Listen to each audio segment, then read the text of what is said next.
আমি হ্যাঁ হ্যাঁ না না হ্যাঁ বেশি দেন নাই ভাই দেখি কতটুকু দিয়েছে হ্যাঁ ওটুকু হবে হ্যাঁ শেফ ভাই আপনি এখন কি বানাচ্ছেন? আমি এখন বানাচ্ছি স্বামী কাবাব স্বামী কাবাব। এই জিনিসটা হচ্ছে আমাদের কাবাবের মেন কিমাটা। মিটটা আর কি। হ্যাঁ এখন মশলা দিচ্ছেন এর ভিতরে। এটা দিচ্ছি আমি এলাচি পাউডার, ওকে। তারপর আমি দিব হলো দারচিনি পাউডার আর কি। দারচিনি পাউডার, ওকে ঠিক আছে।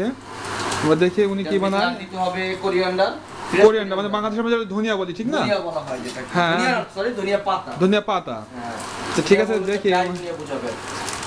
ঠিক আছে আমরা এখন দেখতেছি আমির ভাই উনি ডালচিনি মানে গরম মশলাটা উনি গুঁড়া বানিয়ে দিচ্ছেন। দারচিনি পাউডার। দারচিনি পাউডার দিচ্ছেন।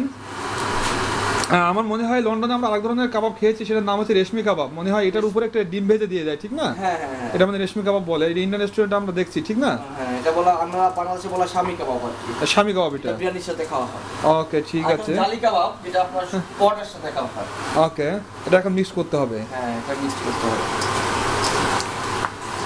ঠিক আছে এটা মিক্সড হয়ে গেল। আমরা দেখছি আমির ভাই এখন কাবাবটা মশলা দিয়ে লবণ দিয়ে মশলা দিয়ে সমস্ত কিছু দিয়ে মিক্স করছেন।